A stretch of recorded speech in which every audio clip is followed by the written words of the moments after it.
সুখ, দুঃখ এবং ভালোবাসার সকল প্রকার পার্ট গল্প শুনতে আমাদের চ্যানেলটি সাবস্ক্রাইব করুন এবং পাশে থাকা বেল আইকনটি ক্লিক করে অল নোটিফিকেশন অন করে দিন।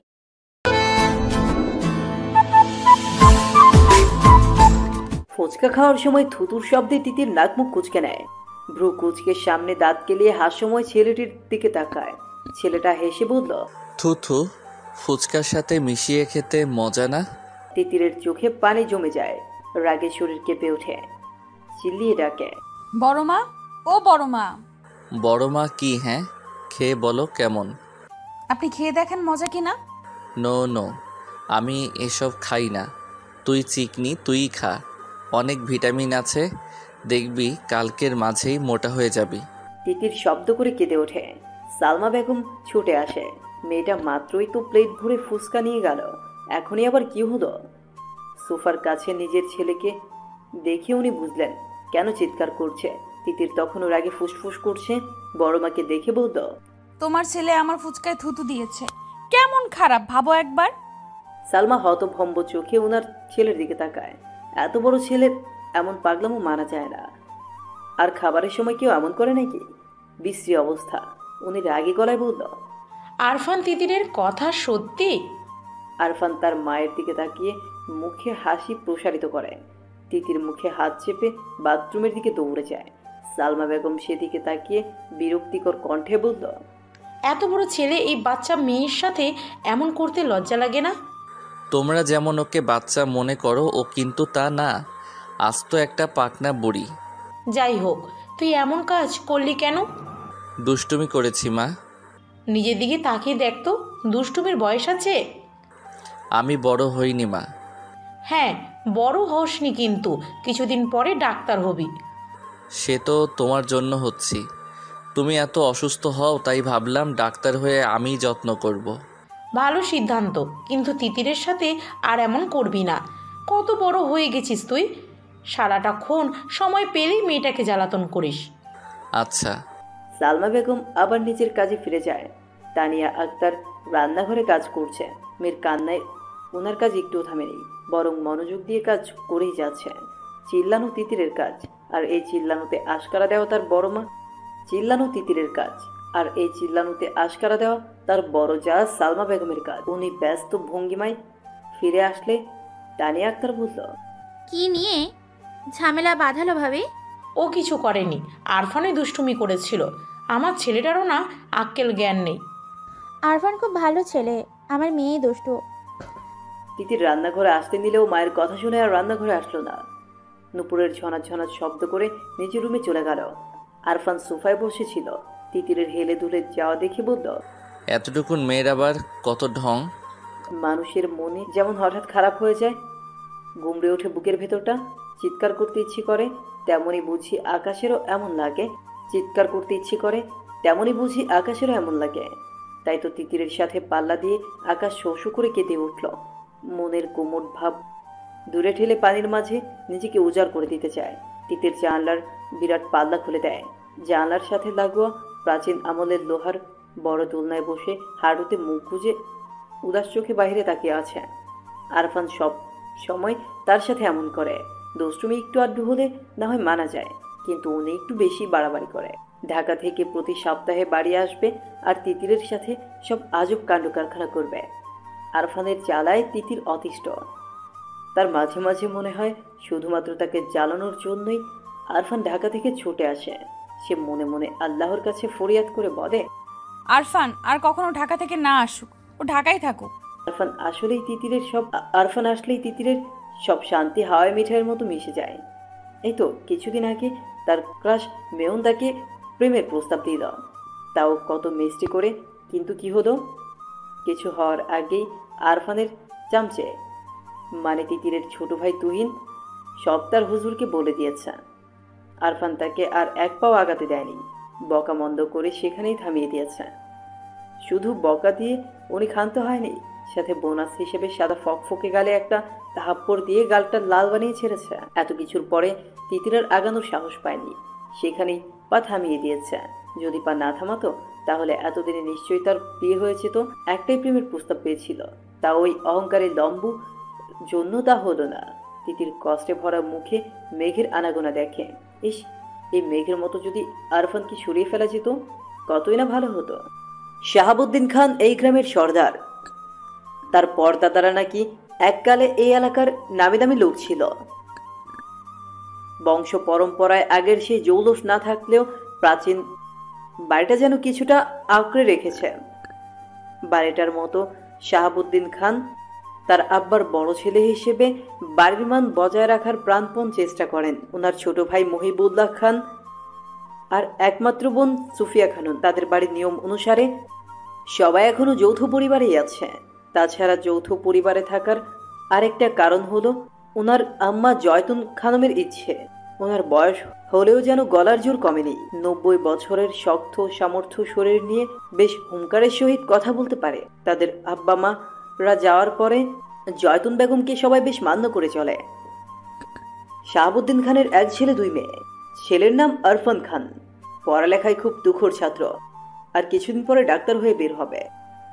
মেয়েটা এবার কলেজে উঠেছে, খুবই শান্ত আর ভাইয়ের মতো পড়ায় বেশ মনোযোগী। ছোট মেয়েটার সবে 5 বছর।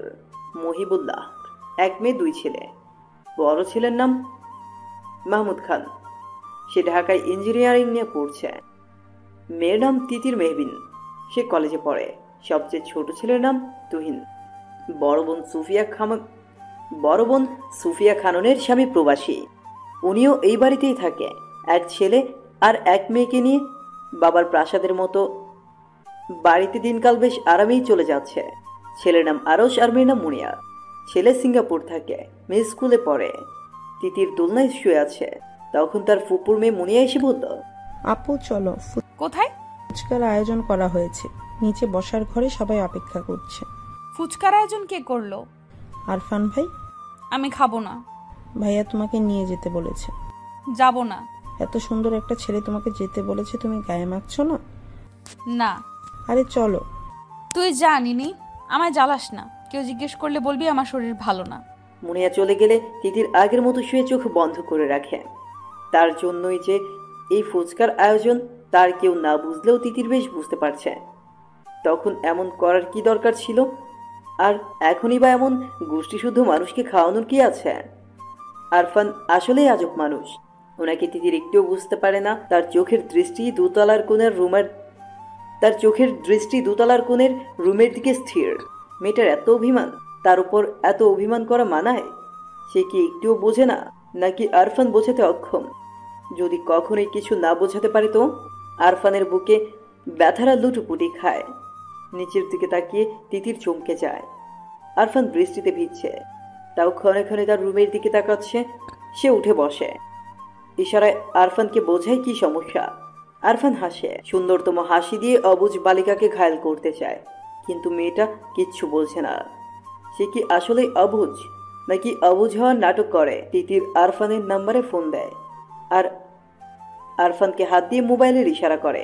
আরফান বুঝতে পেরে সিঁড়িতে রাখা মোবাইলের দিকে এগিয়ে যায়। হ্যালো। আপনি ভিজতেছেন কেন? ইচ্ছে হলো। জ্বর আসবে। ডাক্তারদের জ্বর আসে না। কোথায় লেখা আছে?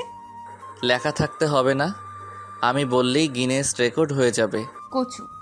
ফুচকা খাসনি কেন? ভালো লাগেনি। অবুঝ বালিকা না বললে আরফান ঠিকই তার মনের সুপ্ত অভিমান বোঝে। তাহলে আমার জ্বর আসুক, জ্বরে পুড়ে আমি মরে যাই, তাহলেই তোর শান্তি। আমার ফুচকা খাওয়ার সাথে আপনার মরা বাজার কি সম্পর্ক? তুই একটা বলদ, এত সব বুঝবি না। তাহলে আমার মরা কনফার্ম। আমি তো এমন কিছু বলিনি। বলা লাগবে না। তীর সত্যি আরফানের এমন পাগলামোর আগামাথা খুঁজে পায় না, কিন্তু এভাবে ভিজলে আসলেই জ্বর আসবে। সে বলল, খাচ্ছি। আরফান কাপড়ে মোবাইল পেঁচিয়ে জানলার সামনে এসে দাঁড়ায়। তিতির ফুচকা খাচ্ছে। আরফান এক দৃষ্টিতে তিতিরের দিকে তাকিয়ে বলল, তুই কত মিষ্টি তা কি জানিস তিতির? মিষ্টি না ভাইয়া, ফুচকা অনেক ঝাল হয়েছে। আমি জানি না আমার কি হবে, আমি বোধহয় পাগল হয়ে যাব তিতির সোনা। বৃষ্টিতে তিতির কথাগুলো স্পষ্ট শুনল না, কিন্তু জানলা দিয়ে নিচে তাকিয়ে মিষ্টি করে একটা হাসি উপহার দেয়। আরফান সেদিকে বিবশ চোখে তাকিয়ে থাকে। বুকের ভেতর অনুভূতিরা হুড়ুপুড়ি খায়। ইস, অনুভূতি এত ভয়ঙ্কর হতে পারে? বুকের যন্ত্রণা কি স্ট্রোকের সমস্যা, নাকি প্রেমের যন্ত্রণা? ইস, এই ব্যথার অবসান কোথায়? আরফানের বোন মারিয়া খুব ভালো ছাত্রে। মারিয়া আর তিতির একই ক্লাসে পড়ে, কিন্তু দুজনের চালচলন পুরো উল্টো। মারিয়া আরফানের মতো মেধাবী, কিন্তু তিতির পুরো গাধা। তার মাথায় সে লেখাপড়া কিছুতেই ঢুকাতে পারে না। লেখাপড়া তার কাছে এত কঠিন লাগে, মনে হয় লেখাপড়া বাদ দিয়ে বিয়ে হয়ে যাওয়া অনেক ভালো। কিন্তু ভাগ্য ক্রমে তার বিয়ের নামও তোলা হয় না। সে নাকি এখনো ছোট, কিন্তু তার ইচ্ছে করে বিয়ে করতে। সেটা কাকে বোঝাবে? সে একটুও ছোট নেই, বেশ বড় হয়ে গিয়েছে। তিতিরের হাতে ধরে রাখা তথ্য ও যোগাযোগ প্রযুক্তি বই, ইন্টার এ বইটা তার কাছে এত কঠিন লাগে, মনে হয় এটা বই নয়, স্বয়ং ডাকাতের আস্তানা। মাঝে মাঝে পড়তে গেলে তার কান্না আসে। কেঁদে দুনিয়া ভাসিয়ে ফেলতে ইচ্ছে করে, কিন্তু সে কাঁদে না। তার আব্বা তাকে বলেছে খুব পড়াশোনা করতে। মারিয়ার মতো ভালো নাম্বার পাওয়া যায়। ঘড়ির কাঁটা রাত 10টায় গিয়ে টিকটিক করছে। তিতিরের হাতে আইসিটি বই, একটা জায়গায় সে সমাধান করতে পারছে না, অথচ এই পড়াটা কালকেই ক্লাসে দিতে হবে। বই হাতে নিয়ে অলস ভঙ্গিমায় উঠে দাঁড়ায়। ধীর পায়ে মারিয়ার রুমের দিকে যায়। মারিয়া পড়ছে। তিতিরকে দেখে বলল, কি? তিতির মারিয়ার সামনে বই রেখে ধপাস করে বিছানায় শুয়ে পড়ল। ভীষণ ক্লান্ত গলায় বলল, পড়াটা বুঝিয়ে দে। মারিয়া তিতিরের দিকে তাকিয়ে আছেন। তিতিরকে দেখে মনে হচ্ছে সে রাজ্যের ক্লান্ত। পড়ালেখা করে দুনিয়া উদ্ধার করে ফেলেছেন। সে বইয়ের দিকে তাকিয়ে বলল, এটা আমিও পারি না। কি বলিস, তুই পারিস না? অবাক করা কথাবার্তা। মারিয়া পারে, কিন্তু তিতিরকে বোঝানোর ঝামেলা আপাতত মাথায় নিতে চাইছে না। সে বলল, অবাক হওয়ার কথা হবে কেন? সব পারতে হবে এমন কোনো কথা আছে নাকি? তা ঠিক, কিন্তু কালকে এই পড়া না পারলে কপালে শনি আছে। আমি ক্লাসে গিয়ে শিখে নেব। তোর মাথা ভালো বোন, তুই পারবি। আমি আগে থেকে বুঝেই মনে রাখতে পারি না, আর ক্লাসে দেখলে পারবো? অসম্ভব। বুঝলাম। এই বই বের করেছে কোন শালায়? কি আবল তাবল লেখা, অসহ্য। পড়া তো সহজই, তুই পারিস না তাই বল। আমি পারি, কিন্তু বইটাই আমাকে বোঝাতে পারে না। কি করি এখন? উপায় একটা আছে।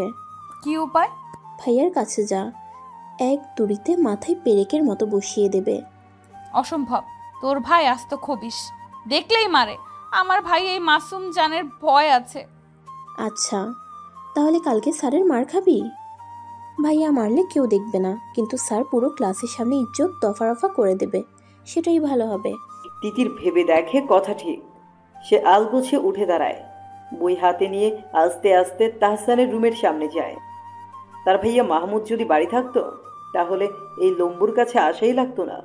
তার ভাই ম্যাজিশিয়ানের মতো সব সমস্যা সমাধান করে দিতে পারে, কিন্তু সমস্যা হচ্ছে আরফানের মতো মাহমুদ এত তাড়াতাড়ি বাড়ি আসে না। তিতির দরজা ঠেলে ভেতরে ঢুকলো। আরফান রুমে নেই। বাথরুম থেকে পানি পড়ার শব্দ আসছে। তিতির বোঝে পায় না রাতে কেন গোসল করতে হবে। দিনে তো করে, আবার রাতেও। এই ডাক্তারের মাথায় নির্ঘাত সমস্যা আছে। দেখা যাবে রোগীকে ওষুধ না দিয়ে প্রতিদিন 5 বার গোসলের তালিকা দিল। এই ডাক্তার দ্বারা কোনো কিছু অস্বাভাবিক নয়।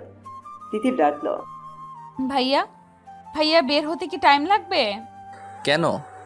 আমার পড়া একটু সমস্যা, বুঝিয়ে দেন। তুই বস। তিতির আরফানের বিছানায় পা মুড়ে বসে। আরফানকে ভালো না লাগলেও আরফানের রুমটা খুব ভালো লাগে, খুব গোছানো। আর রুমে আসলেই বেলি ফুলের সুবাসযুক্ত ফ্রেশ নারীর ঘ্রাণে মনটা তরতাজা লাগে। তিতির বই খুলে বসে আনমনে বলল, পড়া থেকে বিয়ে করে সংসার করা খুব সহজ। এই ঘরের মানুষ যে কেন বোঝে না আমার দ্বারা পড়াশোনা হবে না। বিয়েই আমার জন্য ঠিক। আরফান বাথরুম থেকে বেরিয়ে তিতিরের কথাটা শুনতে পায়। ভ্রু কুঁচকে বলল, ও আচ্ছা, আপনার বিয়ের শখ হয়েছে? না ভাইয়া, আমি ছোট না। হ্যাঁ, পড়ার থেকে বিয়ে করে সংসার করা ভালো। দূর, এমনিই বলেছি। বেশি পেকে গিয়েছিস। তিতির চুপ করে বসে থাকে। আরফান বলল, বিয়ের বয়স হলে এমনিই বিয়ে হবে। পড়া বাদ দিয়ে বিয়ের ভূত মাথায় চাপাতে হবে না। মেয়ে মানুষ না, বিয়ের ভূত তো মাথায় আসবেই। আরফান এক দৃষ্টিতে তিতিরের দিকে তাকিয়ে থাকলো। মনে মনে তিতিরের বউ সাজ কল্পনা করে নেয়। তারপর বলল, তিতির, সব কিছু ভাবার একটা বয়স লাগে, যা এখনও তোর হয়নি। জি ভাইয়া। কি সমস্যা দেখা? তিতির বই বের করে আরফানকে দেখায়। আরফান খুব ভালো করে তিতিরকে বুঝিয়ে দেয়। বোঝানোর পরে তিতিরকে বলল, বুঝেছিস? হ্যাঁ। তাহলে এবার আমাকে বোঝা, কি বুঝেছিস? বোঝাতে গিয়ে তিতির বুঝতে পারলো সে কিছুই পারছে না। আরফানের দিকে তাকিয়ে বোকা বোকা হাসি দিয়ে বলল, ভাইয়া আমি আপনাকে পরে বুঝিয়ে দেব। পরে কেন? এখনই বোঝা। মাথায় ধরে না তো। এই এত বড় গোলগাল মাথায় গোবর ছাড়া আর কি আছে শুনি? গোবরে মাথা। গোবরেও পদ্ম ফুল ফোটে। হ্যাঁ, কিন্তু তোর কিছুই হবে না। আমিও ভালো রেজাল্ট করে সবাইকে চমকে দেব। আরফান এক দৃষ্টিতে তিতিরের দিকে তাকিয়ে থাকে। মনে মনে বলল, তিতির সোনা, তুমি নিজেই তো আস্ত একটা পদ্ম ফুল। এই যে আমি ক্ষণে ক্ষণে নিজের হুঁশ হারাই কি জন্য? তোমার জন্যই তো। আচ্ছা রুমে যা, আর সমস্যা হলে আমাকে বলবি। তিতির মিষ্টি করে হেসে আরফানের দিকে তাকায়। তারপর আস্তে করে উঠে দাঁড়িয়ে দুরন্ত বালিকার মতো নুপুরের রিমিঝিমি শব্দ তুলে বেরিয়ে যায়। আরফান বিভোজ হয়ে তাকিয়ে আছে। বুকে অনুভূতিরা লুটোপুটি খাচ্ছে। আগে নিজেকে খুব সামলাতে পারত, কিন্তু ইদানিং তিতির যেন খুব তরতরিয়ে বড় হচ্ছে, আর তার অনুভূতিরা তিতিরকে দেখলেই পাগলের মতো ছুটে যেতে যাচ্ছে। সারা গা কাটা দিয়ে ওঠে। ইস, মেয়েটা তাকে নিজের অগোচরে এত যন্ত্রণা দিচ্ছে, অথচ সে জানেই না তার মিষ্টি হাসি, দুষ্টু কথা, মায়াবী চোখের তাকানো আরফানকে শেষ করে দিচ্ছে, সারা শরীর অবশ করে দিচ্ছে। আরফান বিছানায় শুয়ে পড়ে, চোখ বন্ধ করে নিজেকে বোঝায় তিতিরটা এখনো বাচ্চা, আরো পরে, কিন্তু মন উল্টো তাকে বোঝায় পরে আর পরে টরে হবে না, এখনই তাকে চাই, তার মিষ্টি সান্নিধ্য চাই। সে খুব আপন করে ওকে চায় কাছে, না পেলে সে যে মরে যাচ্ছে। আরফান হাসে। তার এই গোপন অভিলাষ কেউ জানে না, কেউ বোঝে না। জানলে কি হবে তা আরফান ভাবতে পারে না। দম বন্ধ রাখে। কিন্তু আর যাই হোক, পাখিটাকে তার করেই চাই। কত বছরের ভালোবাসা মিশিয়ে রেখেছে, তা কি বৃথা যাবে? আজকাল তিতিরকে সারা বাড়িতে টই টই করে ঘুরে বেড়াতে দেখে আরফানের মনে হলো, আরফানের মনে প্রলয় হয়। এই প্রলয়ের ছিটা ফোটাও যদি কেউ জানতো, তাহলে নির্ঘাত তাকে বাড়ি ছাড়া করে দিত। শাহাবুদ্দিন খান প্রচুর মা ভক্ত, মায়ের কথা ছাড়া এক পাও নড়ে না। বাড়ি থেকে বের হতে গেলেও মায়ের কাছে অনুমতি নিয়ে বের হয়। মা মানেই ওনার দুনিয়া, সবকিছু পরে, কিন্তু মায়ের ভালোবাসা, সম্মান আগে। জয়তুন বেগম দাম্ভিকভাবে চলাফেরা করেন। ওনার বাপদাদারা আগের কালে ধনবান ব্যক্তি ছিল। তমিজউদ্দিন খানের সাথে যখন জয়তুন বেগমের বিয়ে হয়, তখন থেকেই উনি দাম্ভিক আচরণ করেন। আগের কালে লেখাপড়া জানা মানুষ, সবাই তাই খুব শ্রদ্ধা করে চলে। ওনার কথার বাইরে আর কোনো কথাই হয় না, উনি যা বলবে তাই সঠিক। শাহাবুদ্দিন খান আর জয়তুন বেগম বসার ঘরে বসে কথা বলছিল, তখন আরফান তার রুম থেকে বেরিয়ে আসে। দাদির পাশে বসে চামড়া কুচকানো গালে পরম স্নেহে আদর দিয়ে বলল, আমার সুন্দরী কেমন আছে? আমার ভালো থাকার খবর পরে নিস, আগে বল প্রতি সপ্তাহে কেন বাড়ি আসা লাগবে? বন্ধের দিন পড়া যায় না, এমন ফাঁকিবাজি করলে ডাক্তার হবে কি করে? আরফান মুচকি হাসে, মনে মনে বলল, বাড়ি তো আর এমনি এমনি আসি না দাদি। বাড়ি যে আমার সুখ ভ্রমর আছে, যাকে একটু দেখলেই সারা সপ্তাহ মন নিয়ে পড়তে পারি। না দেখলে মনে বড় অসুখ হয়, একটু পড়ায় মন দিতে পারি না। মুখে বলল, তোমাকে না দেখে থাকতে পারি না। মাহমুদও তো ঢাকায় থাকে, সে তো এত আসে না, তোরই যত বাহানা। মাহমুদ তোমাকে ভালোবাসে না তাই আসে না, আমি খুব ভালোবাসি তাই আসি। বোঝেছ সুন্দরী? দোয়া করি তোর বউ আমার মতো সুন্দর হোক। আরফান হাসে, সুন্দর করে হেসে তার দাদির দিকে তাকিয়ে রয়। তিতির দাদির মতো হুবহু দেখতে, শুধুমাত্র মেজাজ ছাড়া। সে জয়তুন বেগমের গালে হাত দিয়ে বলল, তুমি তো আমার বউ, আর লাগবে না? যদি খুব লাগে তো তোমার মতো দেখতে কাউকে এনে দিও। জয়তুন বেগম তার কথা এত ঘাটলেন না, উনিও হেসে বলল, আচ্ছা। আরফানের আব্বা শাহাবুদ্দিন খান বৈঠক ঘরে বসে আছেন। সারা জীবন উনি গ্রামের সবার সাহায্যই করে গিয়েছেন, কখনো কারো খারাপ করেননি। মানুষজন ওনাকে দেখলে ভক্তি করে তাকায়, সম্মানের সহিত কথা বলে। এটাই ওনাকে অনেক শান্তি দেয়। ওনার মনে হয় মানুষের সাহায্য করার মাঝে যে সুখ নিহিত আছে তা অন্য কোনো কাজে নেই। তাই তো ব্যবসা বাণিজ্য সামলানোর পাশাপাশি গ্রামের সবার ভালো মন্দ দেখেন। সাহায্য করা ওনাদের রক্তে মিশে আছে। আরফান ব্যাগ নিয়ে বেরিয়ে আসে। প্রত্যেক সপ্তাহে বাড়িতে গিয়ে তার পড়ায় আসলেই সমস্যা হয়। রাত জেগে পড়া শেষ করা লাগে, কিন্তু সেই বা কি করবে? মনকে তো বোঝাতে পারে না। মনটা আজকাল এত বেপরোয়া হয়ে গেছে যে আটকানো মুশকিল হয়ে যাচ্ছে। আরফান বাড়ি থেকে বেরোচ্ছে, কিন্তু কোথাও তিতিরের দেখা নেই। মেয়েটাকে না দেখেই চলে যাবে। আরফানের বুক পিঞ্জিরায় কেমন ব্যথা ব্যথা অনুভব হয়। সবার থেকে বিদায় নেওয়ার পরেও সে বারবার পেছনে ফিরে তাকাচ্ছে।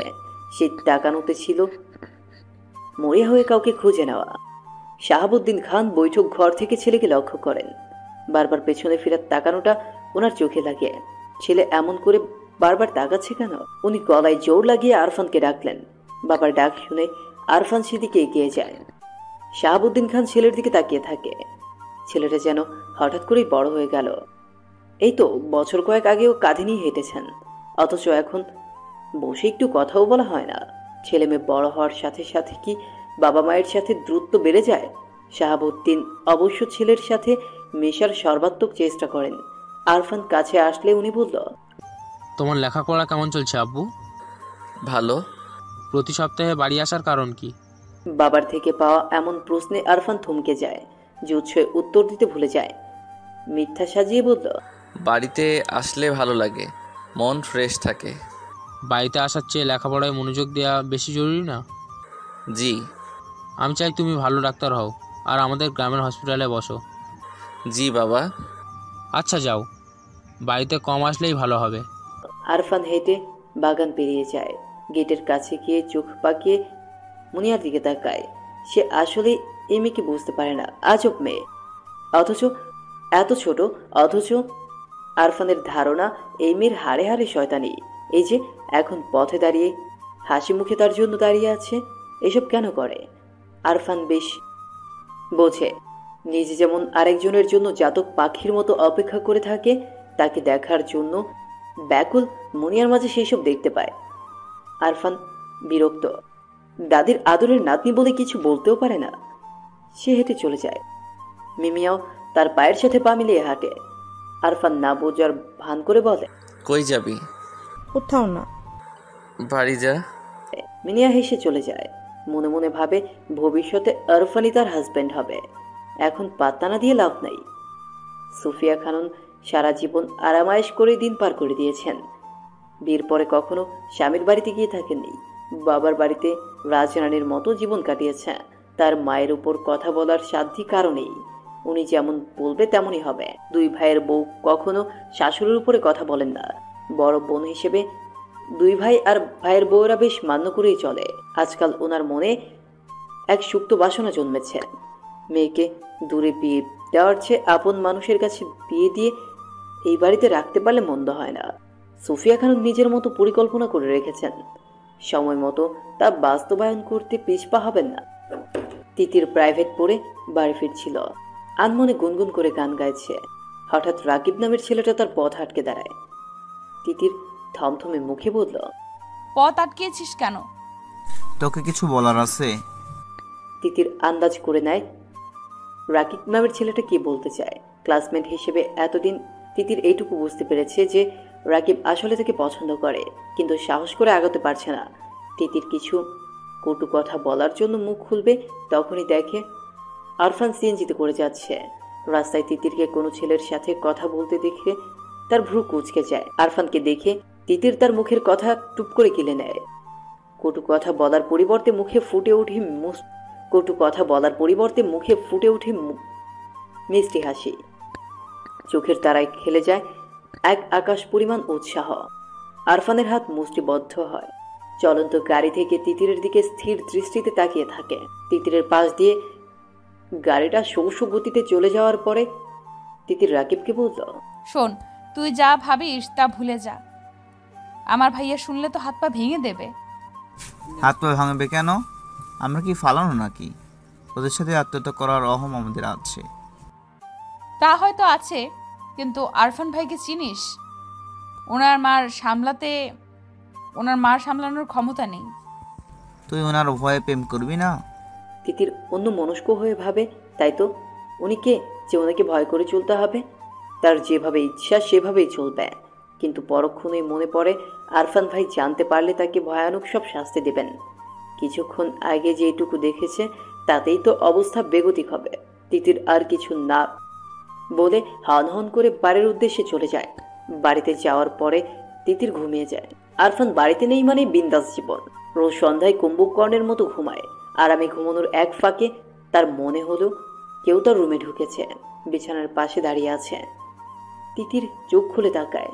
বিছানার পাশে আরফানকে দাঁড়িয়ে থাকতে দেখে সে লাফিয়ে উঠল, ঝটপট বলল, আপনি জাননি? না। তিতির ভেবেছে আরফান আজকে যা দেখেছে আবার ঢাকা থেকে বাড়ি আসতে আসতে সব ভুলে যাবে। কিন্তু এই বান্দর যে আজকেই ফিরে এসেছে। কিন্তু কেন? তিতির ভ্রু কুঁচকে বলল, কেন? এই কাপড়গুলো ধুয়ে দে। আমাকে দিয়ে কাপড় ধোয়ানোর জন্য আপনি ফিরে এসেছেন? ধুয়ে দিবে কিনা বল। না, জীবনেও না। আমি কি আপনার চাকর নাকি? না, তুই আমার চাকর না, কিন্তু না ধুলে চাচ্চুর কাছে এমন প্যাচ লাগাবো যে বাড়ি থেকে বেরোনো বন্ধ হয়ে যাবে। রাস্তায় ছেলেদের সাথে কথা বলা না। তিতির থমথমে মুখে ওনার দিকে তাকিয়ে আছে। আরফান যে এমন হুমকি দিবে তা জানা ছিল না। এতগুলা কাপড় দিকে তাকিয়ে তিতির বলতো, কাপড় ধুয়ে দিলে? কিছু বলবো না। তিতির থমথমে মুখে কাপড় হাতে তুলে নেয়। জীবনে অশান্তি আনার জন্য এই একজনই যথেষ্ট। আরফানের দিকে রক্ত চোখও নিক্ষেপ করে চলে যায়। আরফান তিতিরের বিছানায় শুয়ে পড়ে, ছাদের দিকে দৃষ্টি নিবন্ধ করে বলে, আমাকে ছাড়া অন্য কারোর সাথে কথা বলতে দেখলেও আমার সহ্য হয় না মেয়ে। আর তুমি কি না হেসে হেসে কথা বলার সাহস করো? তুমি নিজেও জানো না আমি কত উন্মাদ হতে পারি। এত বছর ধরে সযত্নে লালন করা ভালোবাসা জমিয়ে রেখেছি কার জন্য? আমি যেমন পাগল হয়েছি তোমাকেও এমন পাগল বানাবো। আরফান দীর্ঘশ্বাস ছাড়ে। আজকাল ঢাকায় গেলে এত চিন্তা হয়, অথচ তার এই চিন্তার কারণ মেয়েটা বোঝেই না। তার তিতিরটা এত বোকা, একটুও বোঝে না। জানলার গ্রিলে মাথা ঠেকিয়ে দূরে গাছপালার দিকে বেখেয়ালি দৃষ্টি মিলে মারিয়া তাকিয়ে আছে। সে গাছপালা দেখছে নাকি কি দেখছে তার দৃষ্টি দেখে বোধগম্য হচ্ছে না। কেননা তার চোখের ভাষা যে বড়ই শূন্য, মুখে আকাশ পরিমাণ ব্যথার ছাপ স্পষ্ট। না পাওয়ার হাহাকারে হৃদয় দগ্ধ। দুটো হলুদ পাখি একটা ডালে বসে আছে। একটা পাখি আর একটা পাখির ঠোঁটের কাছে ঠোঁট নিয়ে কিচমিচ করাতে দুটো হলুদ পাখি একটা ডালে বসে আছে। একটা পাখি আর একটা পাখির কাছে ঠোঁট নিয়ে কিচিরমিচির করাতে পাখিটা উড়ে যায়, সাথের পাখিটাও পিছু পিছু যায়। এই দৃশ্যটা দেখে মারিয়া দীর্ঘশ্বাস ফেলে। পাখিটা তো তার ডানার সাহায্যে উড়ে যেতে পারল, কিন্তু সে উড়বে কিভাবে? তার যে যোগাযোগের সব রাস্তাই বন্ধ। এই যে কোনো কথা না, যোগাযোগ না, একলা একলা দিন কাটাচ্ছে, তার কেমন লাগে তা কি নিষ্ঠুর মনের পুরুষ জানে? সবার কাছে শান্ত উপাধি পাওয়া মেয়েটা দরজা আটকে মুখে হাত চেপে কাঁদে। এর অবসান কোথায়? তা কি মাহমুদ জানে? মারিয়া দীর্ঘশ্বাস ছাড়ে। মাহমুদ তার চাচার বড় ছেলে, বর্তমানে ঢাকা ইঞ্জিনিয়ারিং নিয়ে পড়ছে। মারিয়া ছোটবেলায় মাহমুদকে আরফানের মতোই ভাই হিসেবে মানত, কিন্তু বড় হওয়ার পরে বুঝতে পারে সে মাহমুদকে ভাই হিসেবে মানতে পারছে না। মাহমুদকে ঘিরে হাজারো স্বপ্ন মনের গোপন কুঠুরিতে ডানা ঝাঁপ দেয়। মাহমুদকে দেখে ঘুমিয়ে থাকা মনের রঙিন প্রজাপতির ঝাঁক ওড়াউড়ি করে। আশেপাশে থাকলে অসহ্য সুখে পাগল পাগল লাগে। ভীষণ ভয়ঙ্কর বেপরোয়া ইচ্ছায় হৃদয় ক্ষণে ক্ষণে কেঁপে ওঠে। একসময় মারিয়া আবিষ্কার করে সে প্রেমে পড়েছে, হাত পা ভেঙে যাচ্ছে। তাই ভাবে মাহমুদকে নিজের মনের সবটা দিয়ে ভেবেছে। মাহমুদকে ভেবে দিনরাত কাটাচ্ছে। মাহমুদ বিচক্ষণ ছেলে। মারিয়ার তাকানো, কথাবার্তা, অতিরিক্ত খেয়াল রাখা দেখলেই মুচকি হাসি, তার কানে কানে বলে যে ভীষণ ভুল ইঙ্গিত। মাহমুদ মাথা নাড়ে। অবুঝের মতো কাজ করা যাবে না। মারিয়া তার বোন। সে মারিয়াকে ডেকে পাঠায়। ঘন কালো মেঘের গুরুম গুরুম ডাকে বিশাল ছাদের এক কোনায় মারিয়া মাহমুদের সামনে দাঁড়িয়ে আছে। মারিয়া শতভাগ নিশ্চিত যে মাহমুদ তাকে জরুরি কিছু বলবে। মাহমুদ তাকে জরুরি কথাই বলেছে, এইসব আবল তাবল চিন্তা মাথা থেকে সরাতে বলেছে। সে তার সবটা চেষ্টা কাজে লাগিয়ে মারিয়াকে বোঝাতে চেয়েছে। মারিয়া বুঝেছে কিনা কে জানে, কিন্তু এরপর থেকে মাহমুদ বাড়ি আসলে সে সামনে যেত না। গভীর রাতে সবাই যখন ঘুমে মগ্ন, তখন পা টিপে টিপে মাহমুদের রুমে হাজির হতো। ভীষণ যত্ন নিয়ে ছুঁয়ে দিত মাহমুদের চুল। মুগ্ধ হয়ে তাকিয়ে থাকতো ঘুমন্ত মানুষটার দিকে। আদর নিয়ে যত্ন নিয়ে মাহমুদের প্রতিটা জিনিস ছুঁয়ে দিত। মাহমুদ বাড়ি গেলেই মারিয়া এমন করত যেন তার অভ্যাসে পরিণত হয়েছে। কিন্তু একদিন মাহমুদের গেঞ্জি গায়ে লাগিয়ে চুপচাপ দাঁড়িয়েছিল। তখন পেছন থেকে শুনতে পায় মাহমুদ বলছে, আর কখন আমার রুমে আসবে না মারিয়া? মারিয়া জমে যায়। রাগে মাহমুদের গমগমে কণ্ঠে অন্তরাত্মা কেঁপে ওঠে। কাপা গলায় বলল, আমি তো আপনাকে জ্বালাই না। মাহমুদ উঠে আসে, মারিয়ার থেকে যথেষ্ট দূরত্ব রেখে দাঁড়ায়। আমি বলছি আসবি না, সুতরাং আসবি না। মারিয়া কিছু বলতে যাবে, তার আগেই মাহমুদ চাপা হুঙ্কার দিয়ে বলল, বেরিয়ে যাও বেয়াদব মেয়ে। সেই যে বেরিয়ে গেল। আজ অবধি মারিয়া আর ওই রুমে যেতে পারেনি। যাবে কিভাবে? মাহমুদ তো বাড়িয়ে আসে না, আর রুম সবসময় তালাবদ্ধ থাকে। মাহমুদ যে মারিয়ার কারণেই বাড়ি আসে না তা সে জানে। অতীতের স্মৃতি বিচরণ করে মারিয়ার চোখ বেয়ে পানির ধারা দ্রুত গতিতে ছুটে যায়। আজকে সে নিজেকে একটু আটকাতে পারছে না। মোবাইল হাতে নিয়ে মাহমুদকে ফোন দেয়। এমন কোনো দিন নেই সে মাহমুদকে ফোন দেয় না, কিন্তু সবসময় বন্ধ করেই রাখে। আজকে ভাগ্য তার সহায় ছিল বলেই হয়তো খোদা পেল। মাহমুদ গম্ভীর গলায় বলল, হ্যালো। মারিয়া মনোযোগ দিয়ে মাহমুদের গম্ভীর কথাগুলো নিজের বুক পিঞ্জরায় গেঁথে নিল। ওনার কণ্ঠ শুনে তার গলায় কান্নারা দল বেঁধে ছুটে আসে। উনি তাকে আহ্লাদি কিছু বলেনি যে এত আবেগী হয়ে মন খুলে কাঁদতে হবে, কিন্তু মারিয়ার ভীষণ কান্না পেল। বুকে জমিয়ে রাখা সবগুলো কষ্ট দলা পাকিয়ে বেরোতে লাগলো। মাহমুদ বিরক্ত হয়ে বলল, ফ্যাসফ্যাস করছো কেন? আপনি বাড়ি আসেন না কেন? তা তুমি ভালো জানো। প্লিজ বাড়ি আসেন। তোমার মাথা থেকে ফালতু ভাবনাগুলো দূরে সরাও, তখনই আসবো। পারছি না তো, ভীষণ কষ্ট হয়। পারবে? মানুষ পারে না এমন কিছু এই পৃথিবীতে নেই। সম্ভব না, আপনাকে এত ভালোবাসি যে। মারিয়ার কথা অসম্পূর্ণ থাকতেই মোবাইলের সংযোগ বিচ্ছিন্ন হয়। সংযোগ বিচ্ছিন্ন হওয়ার টুটটুট আওয়াজের সাথে মারিয়ার বুকটাও ভেঙে যায়।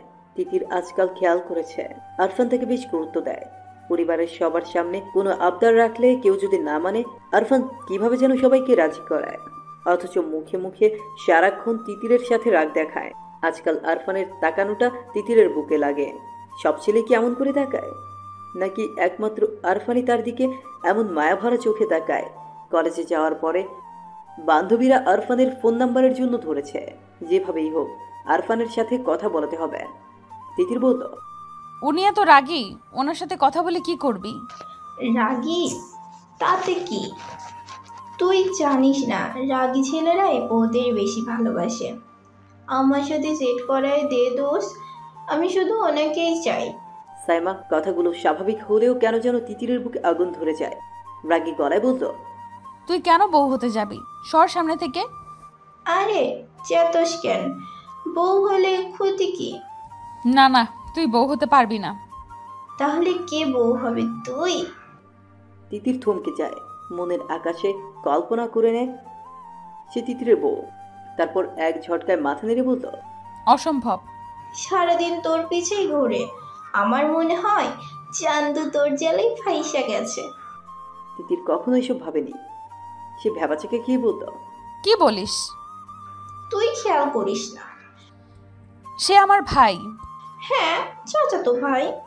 কিন্তু ভাই তো। সমস্যা নাই, এই ভাই থেকে ছাই বানানো যায়, নো প্রবলেম। তিতির আর কোনো কথা বলেনি, চুপচাপ কলেজ শেষ করে বাড়ি এসেছে।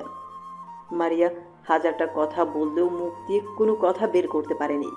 তিতির সারাক্ষণ এগুলোই ভেবেছে, আর কেমন একটা অস্বস্তি কাটার মতো গলায় আটকে আছে। আজকে প্রায় 20 দিন হতে চলল আরফান বাড়ি আসেনি, আজকে এসেছে।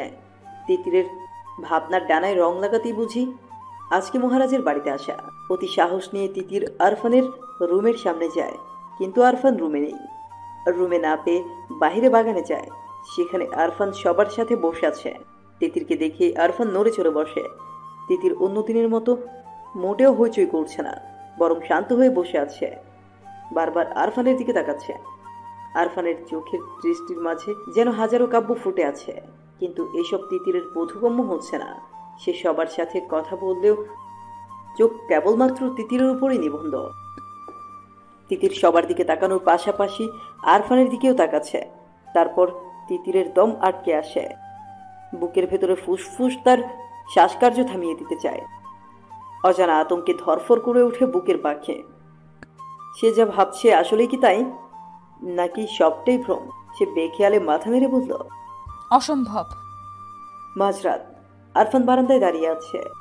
পাশের রুমেই তার প্রাণ ভুমুরা ঘুমিয়ে আছে। আরফানের পরিণত বয়স, মাথায় হাজারো উল্টাপাল্টা চিন্তা ঘুরে পোকার মতো কিলবিল করছে। আরফান দীর্ঘশ্বাস ফেলে। তার ইচ্ছেগুলো বড়ই অবাধ্য। আজকাল লাগামহীন ঘোড়ার মতো বেসামালভাবে ছুটে যায়। সে ডাক্তারি পড়ছে। সাথের মেয়ে সহপাঠীগুলো দেখতে খুব সুন্দর। মাঝে মাঝে কয়েকজন তাকে ভালোবাসার জালে আটকানোর চেষ্টা করে, তার সাথে ঘনিষ্ঠ মুহূর্ত কাটাতে চায়, কিন্তু এত সৌন্দর্য কাছে টানার হাজারো আকুতি দূরে ঠেলে দেয় শুধুমাত্র এই মেয়েটার জন্য। ছোটবেলা থেকেই তিতিরকে কেমন আপন লাগতো, নিজের মনে হতো। তখন ব্যাপারটা স্বাভাবিক লাগলেও একটুখানি বড় হওয়ার পরে সে বুঝতে পারে এটা মোটেও স্বাভাবিক ব্যাপার না। সে আসলেই এক পিচ্ছির প্রেমে পড়ে গেছেন। শুধু প্রেমে পড়া বললে ভুল হবে, সে আজন্ম পাগল হয়ে গেছে। যে পাগলের পাগলাম তিতিরের ভালোবাসার পরশ ছাড়া ভালো হবে না।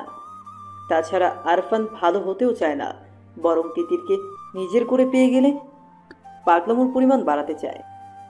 ভালোবাসার পাগলামোতে ছোট পাখিটাকে ছাড়খাড় করে দেওয়ার প্রয়াস বুকের ছোট কুঠুরিতে আস্তে আস্তে জমা হচ্ছে। বারান্দার বাহিরে লাগানো বেলি ফুল থেকে ভুর ভুর করে সুগন্ধ আরফানের প্রেমে পড়ার হৃদয়ের বারান্দার বাহিরে লাগানো বেলি ফুল থেকে ভুর ভুর করে সুগন্ধ আরফানের প্রেমে দগ্ধ হৃদয়ে আরো পাগল পাড়া করে দিচ্ছে। তার কেমন নেশা লাগছে। মনে হচ্ছে এখন যদি তিতিরকে কাছে পেত তাহলে আদরে ভালোবাসায় ঠিক রাঙিয়ে তুলত। আরফান চোখ বন্ধ করে বারান্দার গ্রিলে মাথা ঠেকায়, ফুসফুস করে নিঃশ্বাস ফেলে দাঁড়িয়ে থাকে। তিতির হাত বাড়িয়ে মোবাইল হাতে নেয়। রাত 2টা বাজে, অথচ চোখের তারায় একটুখানি ঘুম নেই। ভেতরটা কেমন ছটফট করছে। এর আগে কখনো তার এমন অসহ্য অনুভূতি হয়নি। সবসময় নিশ্চিত মনে ঘুমাতে পেরেছে, কিন্তু আজকের রাতটা সম্পূর্ণ অন্য। এতদিন কোন হাবার জগতে বাস করত ভাবতেই কেমন লাগছে।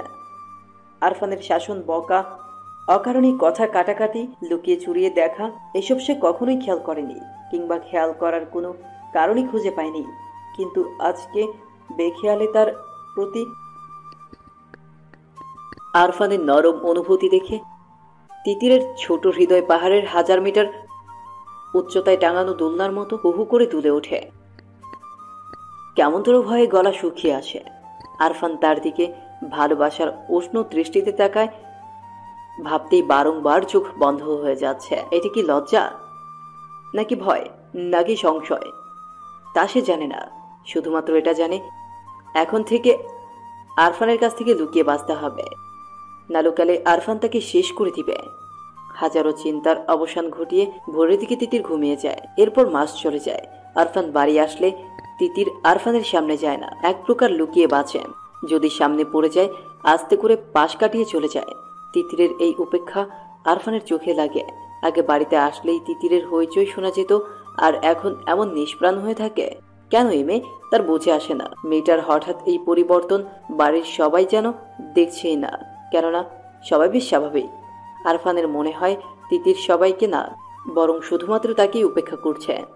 আর তিতিরের এমন ব্যবহার তাকে মানসিক অশান্তি দিচ্ছে। বাড়িতে যে শোকটুকুর জন্য আসা হতো তা যেন দুঃখরূপে প্রকাশ পাচ্ছে। রাতের খাবার খাওয়ার জন্য সবাই যখন টেবিলে বসেছে তখন তিতির চুপচাপ নিজের খাবার গলদকরণ করতে ব্যস্ত। পাশের একজোড়া গাঢ় চোখ যে তাকিয়ে দেখছে সে ব্যাপারে অজ্ঞ হলেও না বোঝার ভান করে জলদি নিজের খাবার খেয়ে যাচ্ছে, যেন টেবিল থেকে যেতে পারলেই বাঁচে। আরফান আর চোখে সবটাই পর্যবেক্ষণ করে। ভয়ের নিশানা খামছে ধরে কলিজা। তার হওয়া পাখি কি অন্য কেউ দখল করে নিল? তা না হলে একটা মেয়ে এত দ্রুত কিভাবে পাল্টে যাবে? সে শুনেছে মেয়েরা প্রেমে পড়লে নাকি পরিবারকে সময় দিতে চায় না, সারা দিন বদ্ধ রুমে থাকতে পছন্দ করে।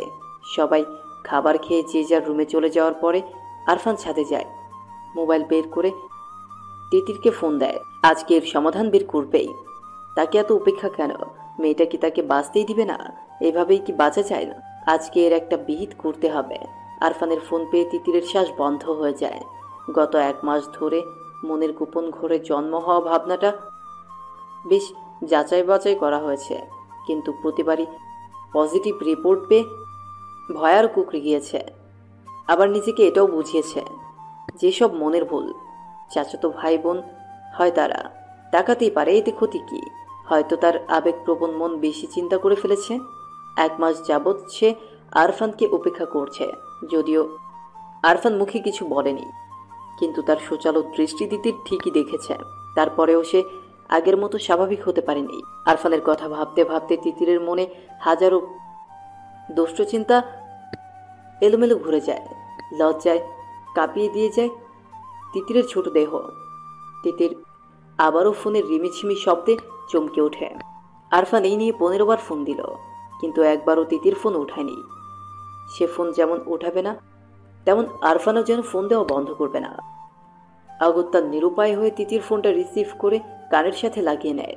ওপাশ থেকে ঘন গলায় এক পুরুষালী কণ্ঠ কেমন মায়া ভরা আবেগ মিশিয়ে ডাকে, তিতির। আরফানের এমন নেশা মাখা ঘন গলার স্বর তিতিরের আগে কখনো শোনার ভাগ্য হয়নি, অথবা এমন করে শোনেনি। আজকে আরফানের গলার স্বর শুনে তিতিরের কেমন কেঁপে ওঠে। বুকের হৃৎপিণ্ড ধিমধিম করে তার গতিবেগ বাড়িয়ে দেয়। এক মুহূর্তে গলার থেকে পুরো মুখ শুকিয়ে কাঠ হয়ে যায়। কথা বলার সর্বশক্তি যেন নিমিষে উধাও হয়ে যায়। আচ্ছা, সে কি ডাক্তারের প্রেমে পড়ে যাচ্ছে? নিজের আবল তাবল চিন্তায় নিজেই মূর্ছা যায়। হুঁশ ফিরে আরফানের কথায়, আমার কথা শুনতে পাচ্ছিস? হ্যালো তিতির। জি বলুন। কি করছিস? পড়ছি, সামনে পরীক্ষা তো তাই। ভালো মেয়ে হয়ে গেছিস। আরফানের কথায় তিতির কি প্রতি উত্তর দিবে ভেবে পেল না। হ্যাঁ, আচ্ছা তাহলে রাখি। না, ছাদে আয় তো। এত রাতে? হ্যাঁ, কোনো সমস্যা? সে বলল আগেও অনেকবার সে আরফানের সাথে ছাদে খুনসুটি করেছে, কিন্তু আগের অনুভূতি আর এখনের অনুভূতি যে সম্পূর্ণ ভিন্ন। সে বলল সকালে দেখা করব। তাহলে আমি তোর রুমে আসি? না না। তাড়াতাড়ি আয় তিতির। কেন ভাইয়া? আমি খুব অসুস্থ তাই। তাহলে কি বড় মাকে জাগাবো? তোকে এত পাকনামি করতে বলেছে কে? তুই আয় কুইক। তিতির কিছু বলার আগেই ফোনের সংযোগ বিচ্ছিন্ন হয়। তিতির ধীর পায়ে ছাদের দিকে যায়। সিঁড়ি কোঠায় জ্বালানো ছোট লাইটের আলোয় ছাদের নিকোষ কালো অন্ধকার দূর করে দিয়েছে। সে আলোয় তিতির ছাদের এক কোণে আরফানকে আবিষ্কার করে। আলতো পায়ে এগিয়ে যায় সেদিকে। তিতিরের উপস্থিতি টের পেয়ে আরফান তিতিরের দিকে ফিরে তাকায়। নিশ্চুপ হয়ে কিছুক্ষণ সামনে দাঁড়ানো রমণীকে পর্যবেক্ষণ করে। আরফানকে কিছু না বলে এমন করে তাকিয়ে থাকতে দেখে তিতির হাফসাফ করে ওঠে। তিতিরের অস্বস্তি বুঝতে পেরে আরফান অন্যদিকে তাকায়, তারপর বলল, কেমন আছিস? এক বাড়িতে থেকেও এমন প্রশ্নে তিতির চমকায়। মাথা নাড়িয়ে আলতো স্বরে বলে, ভালো। আরফানের মনে হলো এবার অনুভূতি প্রকাশের সময় এসেছে। আর কতদিন পাথরের মতো গভীর ভালোবাসা একা একা বয়ে বেড়াবে? সে সোজা সাপটা প্রশ্ন করলো, এমন ব্যবহার করার মানে কি? তিতির যা ভয় পাচ্ছিল ঠিক তাই। আরফান তার ভাবনা অনুযায়ী এগোচ্ছে। সে না বোঝার ভান করে বলল, কি ব্যবহার? আরফান অন্ধকার থেকে চোখ সরিয়ে তিতিরের দিকে তাকায়। তাকে তাকাতে দেখে তিতির অন্যদিকে তাকিয়ে নেয়। তুই বুঝিস না? কি বুঝবো? আমাকে এমন এড়িয়ে যাচ্ছিস কেন? কই এড়িয়ে যাচ্ছি? যাচ্ছিস না? না। আমার দিকে তাকিয়ে বল। তিতির আরফানের দিকে তাকায়। মায়াময় গভীর চোখের দৃষ্টি তাকে ঘুরে নিয়ে যাচ্ছে। সে বলল, কি বলবো? আমাকে উপেক্ষা কেন? এমনি। ঢাকা থেকে এত জার্নি করে এই উপেক্ষার জন্য আসি? কেন আসেন? কেন আসি তুই বুঝিস না? কি বুঝবো? আমার সুখটা এভাবে কেড়ে নিচ্ছিস কেন? আমি কিভাবে সুখ কেড়ে নিলাম? বুঝেও না বোঝার ভান করবি না। আপনি কি বলছেন? কিছু না। তিতির কি বলবে ভেবে পায় না। তারপর আস্তে করে আরফানকে ডাকলো। ভাইয়া। রুমে যা। তিতির পুরুষটার দিকে তাকিয়ে ভাবল। হঠাৎ সে খেয়াল করে আরফানের কাছে থাকতে তার ভীষণ ভালো লাগছে। নিঝুম রাত, হালকা ঠান্ডা বাতাস, এতদিনের চাপা অশান্তি যেন নিমিষেই কেমন সুখ সুখভাবে তাকে আদরিত করছে। ছাদ থেকে যেতে একটু ইচ্ছে করছে না, বরং মাথায় ভয়ঙ্কর সব ছেলে মানুষের চিন্তা খুঁজিয়ে যাচ্ছে। হাত পা শিরশির করে তাকে সাহস দিচ্ছে, কাছে যাওয়ার বাহানায় উল্কে দিচ্ছে। কিন্তু পুরুষটি যে নিজেই তাকে চলে যাওয়ার জন্য বলেছে, সেখানে সে থাকবে কিভাবে? তিতির আস্তে করে বলল, চলে যাব। তিতিরের কণ্ঠে আরফান তিতিরের দিকে তাকায়। এমন অশান্ত অগোছালো আরফানকে তিতির চেনে না। আরফানের চোখের দিকে তাকিয়ে তিতিরের কেমন সুখের ঘণ্টা ঝমঝম করে বেজে উঠল, কেঁপে উঠল ছোট দেহ। আরফান আর তিতির একে অপরের দিকে তাকিয়ে আছে। আরফান কিছু বলার আগে তিতির চলে যেতে চায়। ভয়ঙ্কর কিছুর আশঙ্কা তাকে দোলা দিচ্ছে, কিন্তু পা দুটো বড়ই সর্বনাশা, একদম নড়তে চাচ্ছে না। হঠাৎ তিতিরের সামনে আরফান ঝড়ের গতিতে এসে উপস্থিত হয়। তিতিরকে কিছু বুঝে ওঠার আগে নিজের সাথে আঁকড়ে ধরে। তিতিরের ছোট দেহ, তিতির কেঁপে ওঠে, দম বন্ধ করে নেয়। আরফানের মাথায় যেন এতদিনের সব নেশা একসাথে চেপে এসেছে। জগৎ, সংসার, সম্পর্ক সবকিছুর কথা ভুলে আলতো করে চুমু খায় তিতিরের নরম ঠোঁটে। পরপর কয়েকটা চুমু দিয়ে থেমে যায়। আবছাভাবে তিতিরের প্রতিক্রিয়া বোঝার চেষ্টা করে। তিতিরকে চুপচাপ থাকতে দেখে আরেকটা মিষ্টি চুম্বন দেয়। আরফানের এমন হঠাৎ আক্রমণে তিতিরের বুকে নতুন জোয়ার এনে দেয়। তাকে পরিচয় করিয়ে দেয় ভালোবাসার এক অনন্য সুখের সাথে। বালিকার বুকে সমুদ্রের উত্তাল ঢেউ আশ্রে পড়ে, এলোমেলো করে দেয় তাকে।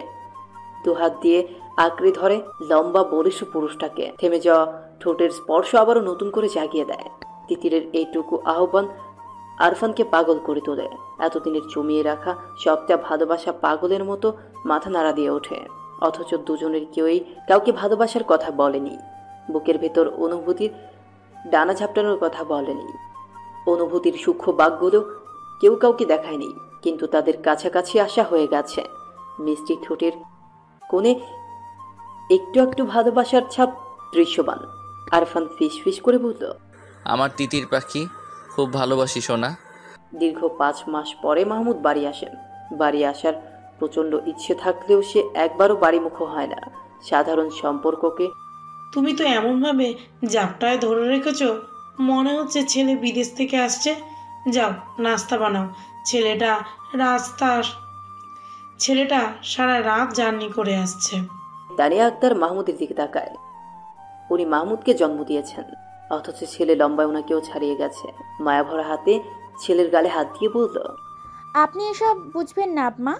ছোট ছেলের বউয়ের কথাটা জয়তুন বেগমের ঠিক পছন্দ হলো না। উনি ভ্রু কুঁচকে বল, না না, আমি বুঝবো কেন? আমি কি আর সন্তান জন্ম দিয়েছি? সন্তান তো শুধুমাত্র তোমরাই জন্ম দিয়েছ। যত সব ঢং। শাশুড়ির কথায় তানিয়া কিছুই মনে করে না। সে তার শাশুড়ির কটু কথায় অভ্যস্ত। মাহমুদ দাদির দিকে তাকিয়ে বলল, দাদি, তুমি আমাকে মিস করনি? মাহমুদের কথা শুনে জয়তুন বেগমের মুখে হাসি ফুটে ওঠে। নরম স্বরে বলে, অনেক মিস করেছি ভাই। আমিও তোমাকে খুব মিস করেছি। তানিয়া আক্তার ছেলেকে কি দিয়ে নাস্তা করাবে সেই নিয়ে ব্যস্ত হয়ে পড়ে। মাহমুদ ফ্রেশ হতে রুমে চলে যায়। অনেক দিনের ময়লা রুমে এসেও তার এক অজানা শান্তি লাগে। মনের ঘুরিতে প্রশান্তিময় বাতাস ছুঁয়ে যায়। নিজের হাতে ঝেড়ে ঝুড়ে রুমটা ঠিক করে গোসল করে রুম থেকে বের হয়। সোফায় বসে টেবিলের দিকে নজর যায়। মারিয়া চুপচাপ নিজের খাবার খাচ্ছে। সে এক দৃষ্টিতে মারিয়ার দিকে তাকিয়ে আছে।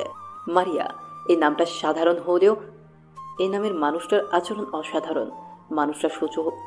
মানুষটা ছোট হলেও নিজেকে নারী হিসেবে প্রকাশ করতে খুব ব্যস্ত।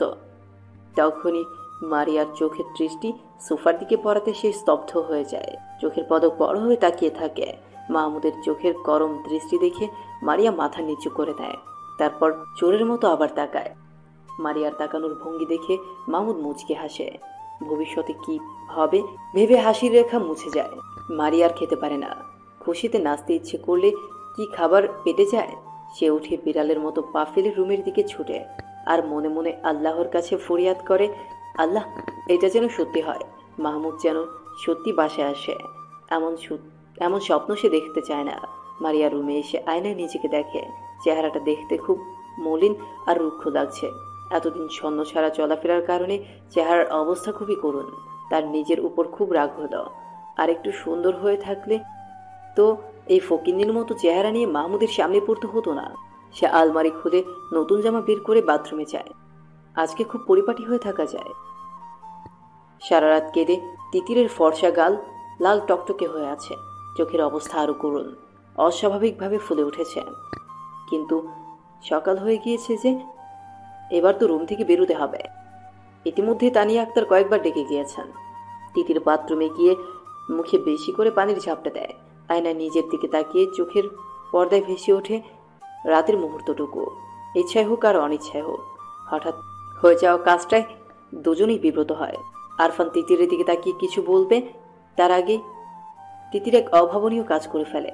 রাগে দুঃখে আরফানকে এক থাপ্পড় দিয়ে দূরে সরিয়ে দেয়। ভালোবাসার কথা না বলে এমন করে ছুঁয়ে দেওয়ার সাহস হলো কি করে? অথচ ভুলে গেল আরফানের স্পর্শে সে নিজেও সাড়া দিয়েছিল। তাই তো আরফান গভীরভাবে ছুঁয়েছে। তিতিরের এমন কাজে আরফান হতভম্ব হয়ে গেছে। হাত দিয়ে গাল ছুঁয়ে ফ্যাল ফ্যাল করে তিতিরের দিকে তাকিয়ে আছে। তিতির হিস করে বলল, আমি খুব খারাপ, আপনি খুব খারাপ। তুই খারাপ না। তিতিরের বিবেক প্রশ্নের উত্তর জানে, কিন্তু মানতে নারাজ। সে ফুপিয়ে ওঠে, কান্নার ধরে কেঁপে ওঠে, মাথা নেড়ে বলল, অসভ্য লোক। আরফান হতভাগ, কি বলবে মাথায় আসে না। সে অসহায় গলায় বলল, তুইও তো ঝাপটে ধরলি তিতির। কান্নারত অবস্থায় তিতির নিচে চলে যায়। ছাদের পরিবেশ ততক্ষণে থমথমে রূপ ধারণ করেছে। ঠান্ডা ঝিরিঝিরি বাতাসে স্তব্ধ আরফানকে বিবেকের চরম দংশনে রেখে তিতির পালিয়ে যায়। রেখে যায় আরফানকে। ফজরের আজানের পরে আরফান ব্যাগ হাতে রুম থেকে বেরোয়। মায়ের কাছে বিদায় নিয়ে ঢাকার উদ্দেশ্যে বেরিয়ে পড়ে। এত সকালে কেন যাচ্ছে এই নিয়ে হাজারো প্রশ্ন করে সালমা বেগম। আরফান জানায় তার জরুরি কাজ পড়ে গিয়েছে, না গেলে হবে না, তাই এত সকালে যাওয়া। সালমা বেগম আর এত ঘাটালেন না। আরফান অরুণচণ্ডী স্বভাবের, তার কাজে তাই কোনো সন্দেহের লেশমাত্র রইল না। সারা রাস্তা আরফানের মুখ থমথমে হয়েছিল। কখন যেন চোখ জ্বালা করতে করতে লাল টকটকে হয়ে গিয়েছে। সে কি আসলেই সুযোগ নিয়েছে? আর তিতির যে তাকে আঁকড়ে ধরে আরো কাছে টানলো সেটা? তিতির রুম থেকে বেরিয়ে পুরুষ অবয়ব কাউকে বসে থাকতে দেখে ভাবলো এটা আরফান। মাথা নিচু করে পাশ কাটিয়ে চলে যেতে চাইলে তখন সামনে থাকা পুরুষ তাকে ডাকে। চিরপরিচিত ভাইয়ের কণ্ঠ শুনে তিতির চমকে যায়। মাথা তুলে ভাইয়ের দিকে তাকিয়ে খুশিতে হাসে। মাহমুদ হাত ধরে আদুরের বোনকে পাশে বসায়। বোনের চেহারার দিকে ভ্রু কুঁচকে তাকিয়ে বলল, কি খবর তিতির পাখি? ভালো। তুমি এতদিন আসনি কেন ভাইয়া? তিতিরের লাল চোখ জোড়া মাহমুদের নজর এড়ায় না। সে সন্ধানী চোখে তাকিয়ে বলল, কি খবর তিতির পাখির? এখন আসলাম। কেঁদেছিস কেন? কাঁদিনি। প্রেমে পড়েছিস? তিতির চমকে যায়, কথা বলার ভাষা হারায়। তানিয়া আক্তার নাস্তা প্লেট নিয়ে দুই ভাই বোনের দিকে এগিয়ে আসেন। উনি আসাতে তিতির ছাড়া পায়। আসন্ন বিপদ থেকে যেন স্বয়ং আল্লাহ তাকে বাঁচিয়ে দিল। উনি এসে মাহমুদকে খাওয়াতে ব্যস্ত হয়ে পড়েন। তিতির আস্তে করে কেটে পড়ে। বড়মার কাছে জানতে পারে যে আরফান ভোরে ঢাকায় চলে গিয়েছে।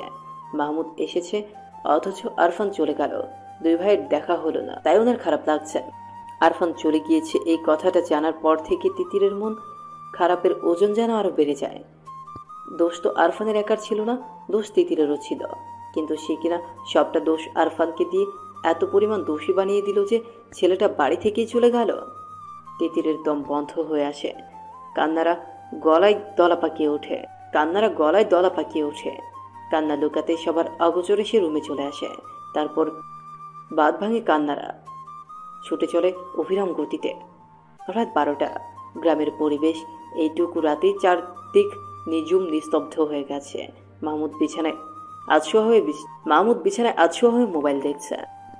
তার দৃষ্টি বারবার দরজার দিকে চলে যাচ্ছে। সে জানে মেয়েটা আসবে। কেন এমন ধারণা হচ্ছে সেটা জানা নেই, কিন্তু সেই ধারণার উপর ভিত্তি করে সে দরজা লাগায়নি, হালকা করে ভিজিয়ে রেখেছে। চোখের দৃষ্টি মোবাইলের উপর নিবন্ধ হলেও মনের চোখ বারংবার দরজার দিকে তাকাচ্ছে। তখনই দরজা খুলে গেল। হলুদ রাঙা 3 পিস পরে মারিয়া রুমে প্রবেশ করে। মাহমুদের দিকে এক পলক তাকিয়ে দরজা আটকে দেয়। মারিয়ার সাহস দেখে মাহমুদ অবাক হয়। এতদিনে দরজা লাগানোর সাহস সঞ্চয় করে ফেলেছে। না, উন্নতি হয়েছে তো। দরজা লাগিয়ে মারিয়া এক পাও এগিয়ে আসে না। দরজার সামনে থেকেই মাহমুদের দিকে তাকিয়ে আছে। মাহমুদ হাতের মোবাইল বিছানায় রেখে মারিয়াকে বিব্রত করতেই কিনা এক দৃষ্টিতে মারিয়ার দিকে তাকিয়ে থাকে, কিন্তু মারিয়া বিব্রত হয় না, বরং 2 কদম এগিয়ে আসে। মাহমুদ বলল, কি সমস্যা? সেটা তো আপনি বলবেন। কি বলবো? আপনার কি সমস্যা? আমার তো কোনো সমস্যা নেই। যদি সমস্যা নাই থাকে তাহলে সবাইকে ভালো মন্দ জিজ্ঞেস করলেন, অথচ সারাদিনে একবারও আমাকে জিজ্ঞেস করলেন আমি কেমন আছি। তোকে দেখে মনে হয় তুই খুবই ভালো আছিস, এটা জিজ্ঞাসা করবো কি? আমাকে দেখে আপনার ভালো আছি বলে মনে হলো? হ্যাঁ। অথচ আমি একটুও ভালো নেই। কেন? মারিয়া চুপচাপ দাঁড়িয়ে থাকে। মাহমুদ বিছানা থেকে নেমে আসলো। মারিয়ার কাছাকাছি দাঁড়াতে মারিয়া বলল, আপনি সব বুঝেও না বুঝার ভান করেন কেন? কারণ এই বেশি বোঝাটা ভালো কিছু বয়ে আনবে না, তাই। ভালো কিছুও তো হতে পারে। পারে না। মারিয়ার চোখের কোণে পানি টলমল করে উঠল। বুকে ব্যথা হয়। ফিসফিস করে বলল, মাহমুদ ভাই। মারিয়ার কথা শেষ করার আগেই তাকে থামিয়ে মাহমুদ বলে, এত রাতে আমার রুমে এসেছিস কেন? কেউ দেখলে তখন কেলেঙ্কারি হয়ে যাবে। মারিয়ার হঠাৎ এক অপ্রীতিকর কাজ করে বসে। হাঁটু মুড়ে মাহমুদের পা আঁকড়ে ধরে বলল, আপনি আমাকে এত অবহেলা করবেন না প্লিজ। আমার মনে হয় আমি মরে যাব। মারিয়ার কাছে মাহমুদ বিব্রত হয়। হাত দিয়ে মারিয়াকে ওঠাতে চায়। মারিয়া কান্না ভেজা গলায় বলল, এত ভালোবাসা আপনার চোখে পড়ছে না? কথা দিচ্ছি আমার মতো করে দুনিয়ার আর কেউ আপনাকে ভালোবাসবে না। মাহমুদের বুকটা কেমন খা খা করে ওঠে। মারিয়ার কান্না তার একদম ভালো লাগে না। সে মারিয়াকে টেনে তোলে। এই প্রথমবারের জন্য মারিয়ার চোখের পানি পরম যত্নে মুছে দেয়। আস্তে করে বলে, আবার কান্নাকাটি কেন? মারিয়া কোনো কথা বলে না। মাহমুদ খুব কাছে থেকে মারিয়াকে দেখে, উপলব্ধি করে সে হারিয়ে গেছে। কবে হারিয়েছে সেটা না জানা থাকলেও এটুকু বুঝতে পারছে অনেক আগেই গোপন কুঠুরিতে এই নারী জায়গা করে নিয়েছে। সে আস্তে করে বলল, এখন রুমে যা। মারিয়ার বেহায়া হওয়ার সাহস করে না, চুপচাপ রুমে চলে যায়। সকালে নাস্তার টেবিলে সবাই উপস্থিত। শাহাবুদ্দিন খান মাহমুদকে ছোটবেলা থেকেই খুব আদর করে। নিজের কাঁধে করে কত হেঁটেছেন তার কোনো হিসাব নেই। মাহমুদকে কখনো ভাইয়ের ছেলে মনে করেননি। মাহমুদও তার বড় আব্বুর সব কথা খুব শোনে। দুজনের সম্পর্ক খুবই সহজ। শাহাবুদ্দিন খান বললেন, পড়ালেখা তো শেষ করে নিচ্ছিস, এবার আমাদের একটু খুশি টুশি এনে দে। মাহমুদ শাহাবুদ্দিন খানের দিকে তাকিয়ে কথাটা বোঝার চেষ্টা করেন। সবার মুখে মিটি মিটি হাসি দেখে বড় আব্বুর কথাটা বোধগম্য হয়। কথাটা বুঝেই মাহমুদ হেসে ওঠে। ওর হাসি দেখে জয়তুন বেগম বলল, হাসলে হবে না, এবার বিয়ে করে আমাদেরও একটু হাসা। এত তাড়াতাড়ি বিয়ে করব কেন? কেন, তোর বিয়ের বয়স হয়নি? না। তোর কোনো পছন্দ আছে? মাহমুদের চোখের তারায় মারিয়ার কান্না ভেজা মুখটা ভেসে ওঠে, কিন্তু সে মাথা নেড়ে বলল, না, আমার কোনো পছন্দ নেই। তাহলে আমরা দেখব। দেখুন, গ্রামের আকবর আলীর নাতনিকে দেখলাম, বেশ ভালো লাগলো। আজকে বিকালে এই মেয়েটাকে দেখতে যাব। আচ্ছা। এত সব কথাগুলো সবাই হাসি মুখে শুনলেও মারিয়ার মুখের ভাব হাসি হাসি রইল না। সে আস্তে করে উঠে গেল, চুপচাপ দরজা আটকে দিল। এত হাসি খুশির মাঝে মারিয়াকে কেউ লক্ষ্য করল না। দুপুর গড়িয়ে সন্ধ্যা নেমে এলো। শাহাবুদ্দিন খান, মহিবুল্লাহ আর জয়তুন বেগম আকবর আলীর বাড়ি যাওয়ার প্রস্তুতি নিচ্ছে। এর মাঝে মারিয়ার আম্মা সালমা বেগম হন্তদন্ত হয়ে ছুটে আসেন। কান্না জড়িত গলায় বলে, সেই সকাল থেকে মারিয়ার রুমের দরজা আটকে আছে। দুপুর গড়িয়ে সন্ধ্যা নামলো, এখনও তো দরজা খুলছে না। এই পর্যন্ত 1000 বার ডাকা হয়ে গেছে। ঘুমাচ্ছে হয়তো। মারিয়ার ঘুম খুব পাতলা, একবার ডাকলেই উঠে যায়। এবার সবাই চিন্তিত হয়। কোনো উপায় না দেখে কাঠের দরজা ভেঙে ভেতরে ঢুকলো। ভেতরে ঢুকে মারিয়াকে ঘুমন্ত অবস্থায় পায়। তাকে জাগানোর চেষ্টা করলেও সে জাগে না। অবস্থা খারাপ দেখে মারিয়াকে হাসপাতালে নেওয়া হয়। হাসপাতালে নেওয়ার পর ডাক্তার তার চিকিৎসা করে জানায় ঘুমের ঔষধের কারণে এমন হয়েছে। এত ছোট মানুষের ঘুমের ওষুধ খাওয়ার কি দরকার, তা তার বোধগম্য হলো না। গভীর রাতে মারিয়াকে বাসায় নিয়ে আসা হয়। শাহাবুদ্দিন খান চিন্তিত ভঙ্গিতে বসে আছে। এই এত কিছু ঘটে গেছে, অথচ মাহমুদ একটা শব্দ পর্যন্ত উচ্চারণ করেনি। কেমন গম্ভীর হয়ে আছেন। সে তার বড় আব্বুর কাছে এগিয়ে আসলো, বুকে সাহস নিয়ে পাশে বসে হাত ধরে বলল, বড় আব্বু, একটা কথা বলি। বল। তোমার রাজকন্যাটাকে আমাকে দিয়ে দাও, আমি তাকে রানীর মতো করে রাখবো। তোরা একে অপরকে ভালোবাসিস? মাহমুদ কথা বলে না, কিন্তু শাহাবুদ্দিন খান শিক্ষিত, বিচক্ষণ মানুষ। উনি যা বোঝার বুঝে নেয়।